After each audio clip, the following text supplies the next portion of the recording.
एक शहर में मनोहर लाल नाम के एक बुजुर्ग व्यक्ति रहते हैं। 64 वर्षीय मनोहर लाल, जो कि प्राइवेट नौकरी से रिटायर्ड हो चुके हैं, आज सुबह जब सैर करके घर की ओर लौट रहे थे तो मन में सोचने लगे कि रिटायरमेंट के समय में सोचता था कि मैं बंधन से मुक्ति की ओर जा रहा हूँ, लेकिन अब जीवन बड़ा खाली खाली सा लगता है। एक एक पल बड़ी मुश्किल से तिल तिल करके खिसकता है। रह रहकर वे अपने गांव की व्यस्त दिनचर्या को याद करने लगते हैं। वे गिनी चुनी गलियां, वे मुट्ठी भर लोग, सब कुछ इतना छोटा कि एक दिन में पूरा गांव ही नाप लिया जाए और करीब करीब हर आदमी से मुलाकात हो जाए। उस समय लगता था जैसे दुनिया मुट्ठी में है। वो छोटी सी दुनिया जैसे ही हाथ से छूटी कि सब कुछ छूट गया। दरअसल शहर में आने से पहले मनोहर लाल अपनी पत्नी सुमित्रा और बेटे रोहर के साथ गांव में ही रहा करते थे। परंतु अपने बेटे रोहर की उच्च शिक्षा के लिए उन्हें गांव से शहर आना पड़ा, जहां उन्होंने अपना मकान खरीद लिया। परंतु शहर आने के 3 वर्ष पश्चात ही उनकी पत्नी सुमित्रा की हार्ट अटैक से मृत्यु हो गई। उच्च शिक्षा के बाद रोहन नौकरी के लिए विदेश चला गया। वहां यूनिवर्सिटी में भी उसका एकेडमिक करियर उज्जवल रहा, जिस कारण उसे वहीं नौकरी भी मिल गई।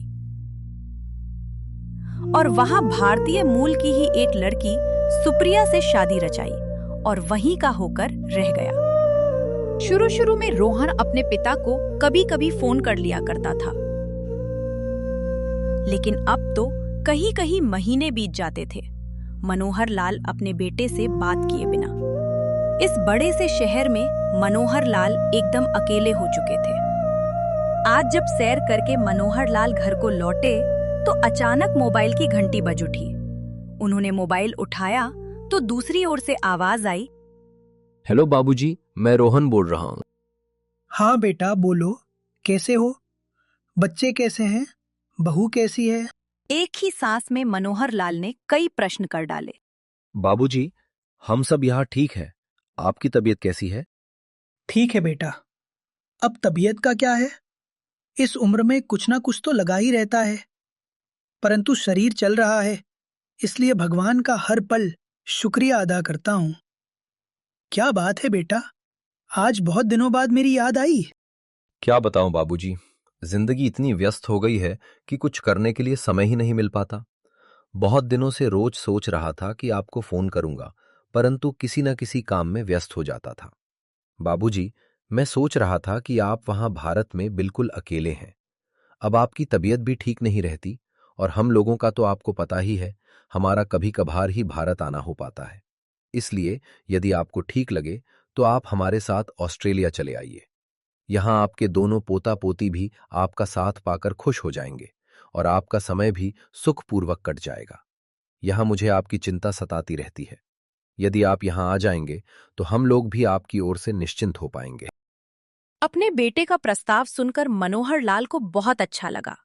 वे सोचने लगे कि 5 वर्ष बीत गए, अपनी नौकरी से रिटायर्ड हुए।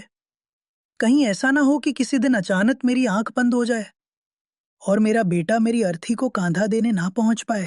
ये सोचते हुए मनोहर लाल ने अपने बेटे को अपनी सहमति दे दी। फिर रोहन बोला, बाबूजी, अब आप यहां हमारे पास आ जाएंगे तो अपने मकान की भी अब कोई जरूरत नहीं है, इसलिए उस मकान को बेचने पर लगा दीजिए। मकान को बेचने की बात सुनकर हुए मनोहर लाल भी कुछ हैरान रह गए, क्योंकि इस मकान के साथ उनकी पत्नी की मीठी यादें जुड़ी हुई थी। इस मकान की एक एक चीज को उनकी पत्नी ने अपने हाथों से सजाया था। परंतु बेटे की बात भी सही है कि अब इस मकान में वापस कौन आएगा? ये सोचकर उन्होंने मकान बेचने के लिए हाँ कर दी। कुछ ही दिनों में मकान का सौदा हो गया। करीब 1 महीने बाद रोहन भारत आ गया और मकान के पैसों का लेन देन कर लिया। मनोहर लाल ने बैंक में जो भी एफडी बना रखी हुई थी, रोहन ने उसका भी ड्राफ्ट बनवाकर कैश करवा लिया और सारी संपत्ति बेचने के बाद अब वे लोग ऑस्ट्रेलिया जाने के लिए बिल्कुल तैयार थे। निश्चित समय पर वे लोग एयरपोर्ट पहुंचे। रोहन ने कहा, बाबूजी, आप यहाँ सोफे पर बैठिए। सारी फॉर्मेलिटी पूरी करने के लिए समय चाहिए। मैं चेक इन करने के बाद आता हूँ, फिर आपको लेकर चलूंगा। मनोहर लाल वहीं सोफे पर बैठ गए और उनका मन अपने अतीत में खो गया। एकाएक उनकी जिंदगी के पन्ने खुलने लगे। जिस मकान को उनकी पत्नी ने इतने शौक से बनवाया था, उसे बेचते समय उनका मन भारी हो रहा था। कितने शौक से मैंने ये मकान बनवाया था।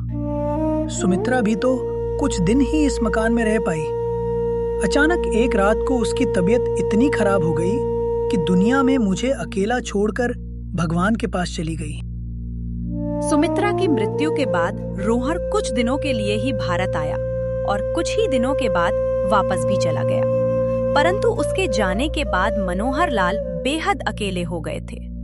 कहीं पर भी उनका मन नहीं लगता था। इतने बड़े घर में अकेले रहना, तो उन्हें ऐसा लगता था कि मानो घर काटने को दौड़ रहा हो। मनोहर लाल, जिन्होंने कभी घर का काम किया ही नहीं था, अब खुद ही खाना पकाने लगे थे और घर की सफाई करने के लिए एक काम वाली बाई भी रख ली थी। अचानक मनोहर लाल का ध्यान भंग हुआ। उन्हें लगा कि काफी देर हो चुकी है, रोहन अभी चेक इन करके आया नहीं। घड़ी पर नजर डाली तो लगभग 2 घंटे का समय निकल गया था। मनोहर लाल ने ऑस्ट्रेलिया जाने वाली फ्लाइट के काउंटर पर जाकर पूछा, मैडम, मेरा नाम मनोहर लाल शर्मा है। मेरे बेटे का नाम रोहन शर्मा है। हमें ऑस्ट्रेलिया जाने वाली फ्लाइट पकड़नी है। मेरा बेटा चेक इन करने के लिए आया था, पर वो मुझे कहीं नजर नहीं आ रहा। मनोहर लाल की बात सुनकर काउंटर पर कार्यरत एक महिला ने यात्रियों की लिस्ट दिखाकर बताया, जी हाँ, रोहन शर्मा नाम का एक यात्री यहाँ आया था जिसने चेक इन किया था। ऑस्ट्रेलिया की फ्लाइट निकले हुए तो 1 घंटे से भी ज्यादा का समय हो चुका है। उस महिला की बात सुनकर मनोहर लाल की हैरानी का ठिकाना ना रहा। उस फ्लाइट से तो मुझे भी ऑस्ट्रेलिया जाना था। मुझे लिए बिना फ्लाइट कैसे चली गई? अंकल जी, ऐसा तो संभव ही नहीं हो सकता। जितने भी यात्री उस फ्लाइट में जाने वाले थे, सभी चले गए हैं। कोई भी यात्री छूटा नहीं है। अगर कोई यात्री नहीं पहुंचता तो हमारी ओर से घोषणा की जाती है। महिला की बात सुनकर मनोहर लाल रुआसी आवाज में बोले, तो क्या मुझे लिए बिना ही मेरा बेटा ऑस्ट्रेलिया चला गया? इसका मतलब तो ये हुआ कि उसने मेरी टिकट ली ही नहीं थी। ये कैसी जालसाजी है? मनोहर लाल के पैरों तले तो मानो जमीन ही खिसक गई। वे सोचने लगे, क्या मेरा बेटा इतना कठोर हो सकता है, जिसे पढ़ाने लिखाने में हमने अपने जीवन के सुनहरे दिनों को भी पसीने में भिगो दिया था, अपनी खुशियों को उसका जीवन संवारने पर ही निछावर कर दिया था। सुमित्रा मुझसे हमेशा कहा करती थी कि अपने बुढ़ापे के लिए भी हमें कुछ बचाकर रखना चाहिए, लेकिन मेरा एक ही जवाब होता था, ले देकर रोहन ही हमारा एकलौता बेटा है। यदि हम उसके सुख सुविधा का ख्याल नहीं रखेंगे तो कौन रखेगा? वह एक खिलौना मांगता था तो मैं 2 ला कर देता था। उसकी विदेश में पढ़ाई करने की जिद पूरी करने के लिए पैसे इकट्ठे करने के खातिर मैंने न जाने कितने पापड़ बेले थे, कितने ही लोगों के आगे हाथ पसारे थे। मन में बस अपने बेटे की बात पूरी करने की धुन सवार थी कि वह किसी तरह विदेश चला जाए। इस बात को लेकर अपने बड़े भाई अशोक से भी मेरी लड़ाई हो गई थी, क्योंकि उन्होंने मुझे कोई भी सहायता देने से मना कर दिया था।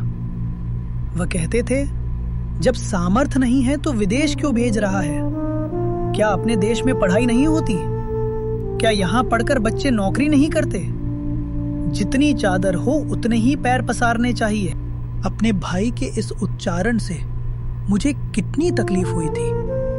उसी दिन से मैंने ठान लिया था कि अब मदद के लिए अपने दरवाजे पर कदम नहीं रखूंगा।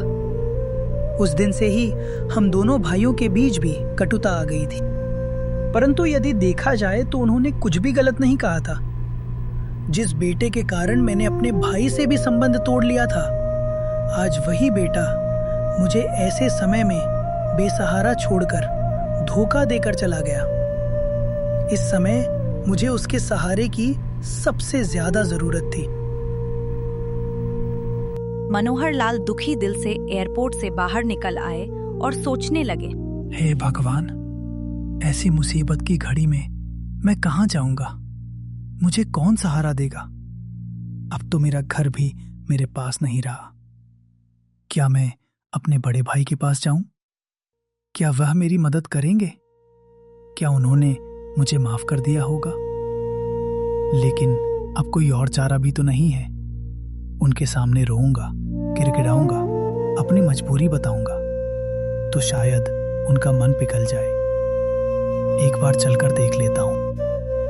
करीब 2 घंटे के बाद वे अपने भाई अशोक के घर पहुंच गए तो अशोक जी बाहर आ गए और अपने छोटे भाई को ऐसी हालत में देखकर हैरान रह गए। मनोहर लाल जी का सब्र का बांध टूट गया और वे फूट फूट कर रोने लगे। अशोक जी उन्हें अंदर लेकर आए और अपने भाई से उनकी इस हालत का कारण पूछने लगे, परंतु मनोहर लाल जी कुछ भी बोलने की स्थिति में नहीं थे। उनका मन कर रहा था कि अपने भाई के कंधे पर सिर रखकर जी भरकर रोएं। उनकी आंखों से अविरल अश्रुधारा बह जा रही थी। अशोक जी बोले, मनोहर लाल, आखिर बात क्या है? तुम इस तरह जार जार क्यों रोए जा रहे हो? और तुमने अपनी ये क्या हालत बना रखी है? भैया, मैं आपको क्या बताऊं? इस उम्र में आकर मेरे बेटे ने ही मुझे छल लिया। मैंने कभी सपने में भी नहीं सोचा था कि ऐसा दिन भी मुझे देखना पड़ेगा, जहां चारों तरफ केवल अंधेरा ही अंधेरा है। मैं कुछ समझा नहीं। तुम पहेलियां मत बुझाओ। तुम्हारी ये हालत देखकर मेरे मन में न जाने कितने प्रश्न एक साथ उठ रहे हैं। अशोक जी ने पूछा तो मनोहर लाल जी ने सारी घटना उनके सामने बयां कर दी। अशोक ने गहरी सांस लेते हुए उनकी एक एक बात बड़े ही ध्यानपूर्वक सुनी और बोले, ये कैसी विडंबना है? तुमने अपने बेटे को पढ़ाने लिखाने के लिए और एक अच्छा इंसान बनाने के लिए अपना सब कुछ दांव पर लगा दिया, और तुम्हारे साथ ऐसा सलूक। क्या माँ बाप इसी दिन के लिए अपने बच्चों को पाल पोस कर बड़ा करते हैं? कितने स्वार्थी हो गए हैं आजकल के बच्चे भैया। अब मुझे समझ नहीं आ रहा मैं क्या करूं। इस उम्र में मैं कहीं नौकरी करने भी नहीं जा सकता। बेहतर होगा कि मुझे किसी वृद्ध आश्रम में भेज दो। ये क्या कह रहे हो मनोहर लाल? आत्मसम्मान से सिर उठाकर जीने वाला इंसान आज वृद्ध आश्रम जाने की बात कर रहा है। ये घर तुम्हारा ही है। बेटी रीमा की शादी करने के बाद जब से तुम्हारी भाभी ये दुनिया छोड़कर चली गई, उसके बाद तो मैं बिल्कुल अकेला हो गया हूं। अब तुम आ गए हो तो हम दोनों का समय आराम से कटेगा। अपने बड़े भाई की बातें सुनकर मनोहर लाल जी को कुछ सहारा हुआ, परंतु वे उन पर बोझ नहीं बनना चाहते थे, इसलिए वे अभी भी परेशान थे। अभी दोनों भाइयों में बातें चल ही रही थी, तभी डोरबेल बजी। देखा तो अशोक की बेटी रीमा कुछ दिनों के लिए रहने आई थी। इतने वर्षों के बाद अपने चाचा को इस घर में देखकर उसे अचंभा हुआ। रीमा उनके पास बैठकर उनका हालचाल जानने लगी, परंतु जब उसे उनकी हालत की जानकारी हुई तो उसे बहुत दुख हुआ और हैरानी भी हुई कि रोहन चाचा जी के साथ ऐसा कैसे कर सकता है।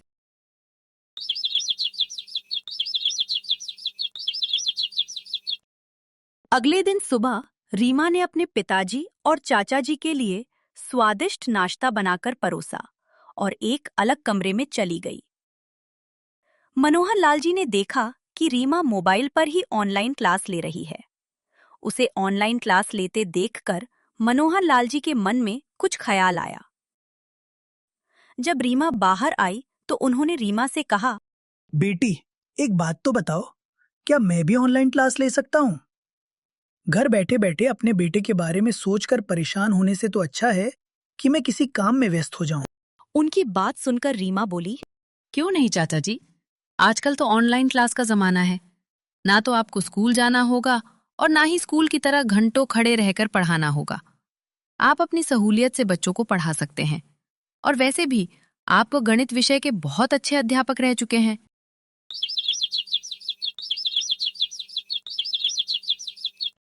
रीमा ने मनोहर लाल जी का ऑनलाइन रिज्यूम बनाकर अपने स्कूल में भेज दिया।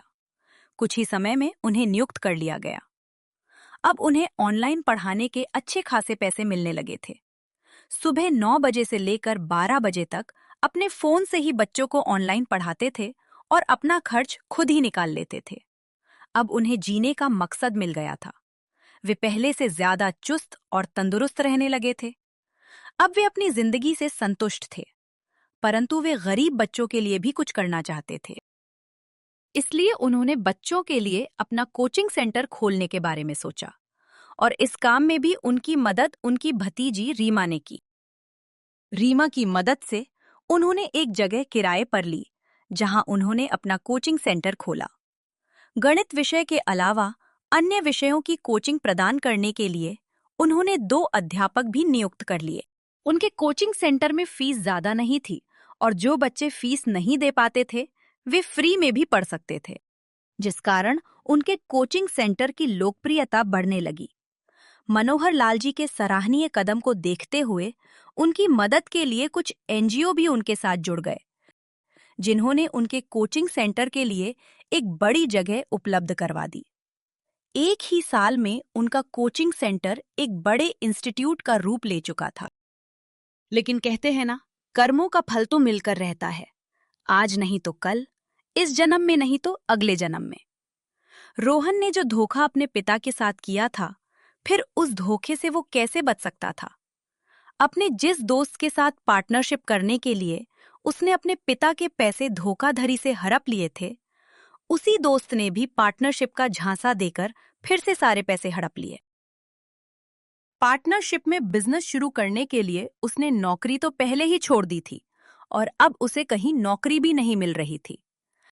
आखिर विदेशी धरती पर बिना पैसे के कितने दिन तक रह सकते थे? जो थोड़े बहुत पैसे बचे हुए थे, उनसे अपनी टिकट का इंतजाम करके वे लोग भारत वापस आ गए। भारत लौटकर रोहन अपनी पत्नी और बच्चों के साथ अपने ससुराल में रहने लगा। वो नौकरी ढूंढ रहा था, लेकिन कोई बड़ी नौकरी उसे मिल नहीं रही थी और छोटी नौकरी उसे अपने स्टैंडर्ड की नहीं लगती थी। ससुराल वाले भी आखिर बेरोजगार दामाद को कितने दिन इज्जत देते। अब उसे महसूस होने लगा कि ससुराल में उसे बोझ समझा जा रहा है। वो अपनी जिंदगी से पूरी तरह परेशान हो चुका था, लेकिन करता भी तो क्या करता।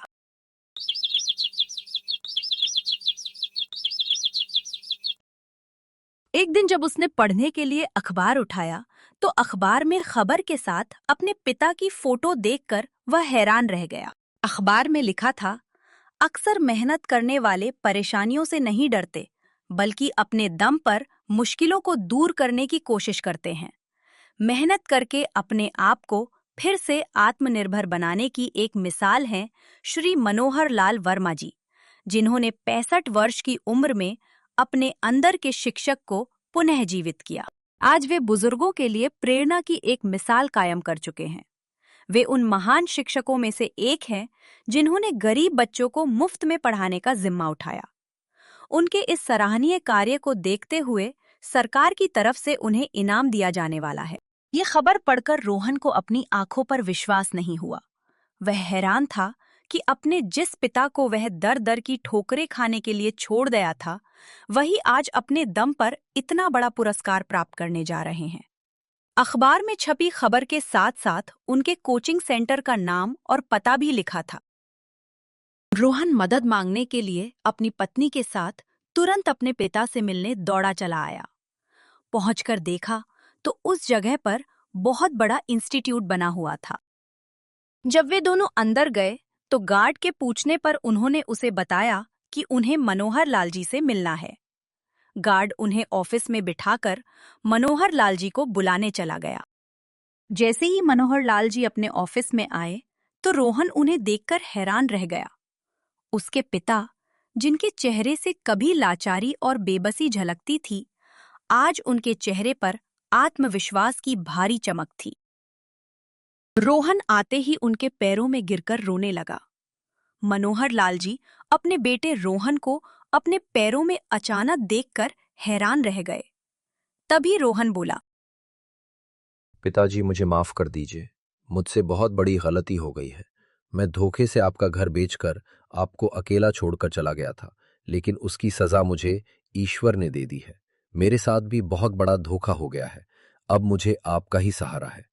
अपने बेटे की बात सुनकर मनोहर लाल जी बोले, बेटा, तुम शायद भूल गए थे कि ईश्वर की लाठी में आवाज नहीं होती, लेकिन जब पड़ती है तो इंसान कहीं का नहीं रहता। और जहां तक बात रही मेरे माफ करने की, तो जो तुम लोगों ने मेरे साथ किया है उसके लिए मैं तुम्हें कभी माफ नहीं कर सकता। तुमने एक बूढ़े पिता के विश्वास को तोड़ा है। यहां अकेला मरने के लिए छोड़कर जाने से पहले तुमने मेरे बारे में एक बार भी नहीं सोचा। अरे कम से कम इतना तो सोच लेते कि तुम्हारा बूढ़ा पिता कहाँ रहेगा, क्या खाएगा। अरे एक तरफ तुम हो और एक तरफ मनोज भैया की बेटी शिखा है, जो शादीशुदा होते हुए भी अपने पिता का अच्छे से ख्याल रखती है और अपना ससुराल भी संभालती है। तभी उनकी बहू बनावटी आंसू निकालते हुए बोली, पिताजी, अब जो हो गया सो हो गया, उसे तो नहीं बदला जा सकता। लेकिन आप नहीं जानते हम कितनी मुसीबत से गुजर रहे हैं। एक एक पैसे के लिए हम लोग तरस गए हैं। अब बच्चों की पढ़ाई का खर्चा भी है। आप ही बताइए, ये हम कैसे गुजारा करें? रोहन ने कहा। पिताजी, अगर आप हमारी मदद कर दें तो। मनोहर लाल जी ने स्पष्ट रूप से कह दिया, एक बार मैं तुमसे धोखा खा चुका हूं। इससे ज्यादा धोखा खाने की शक्ति मेरे पास नहीं है। तुम्हें जो करना है वो करो, लेकिन जो भी पैसा मैं कमाता हूं अपने दम पर कमाता हूं, उस पैसे में से एक फूटी कौड़ी भी मेरे पास तुम्हारे लिए नहीं है। यदि मैं बुढ़ापे में इतना सब कुछ हासिल कर सकता हूं तो तुम्हारी तो अभी उम्र है। खुद से पैसे कमाओ और अपनी जिंदगी कैसे जीनी है वो खुद देखो, लेकिन मुझसे उम्मीद लगाकर मेरे पास फिर कभी मत आना। मेरी क्लास लेने का समय हो रहा है, मैं जाता हूं। दोनों बेटा बहू अपने पिता की ओर हैरानी से देखने लगे। वे दोनों कुछ और बोलते उससे पहले ही मनोहर लाल उठकर अपनी क्लास लेने के लिए चले गए। बेटा और बहू मुंह लटकाकर वापस आ गए। अब उनके पास पछताने के अलावा और कोई रास्ता नहीं बचा था।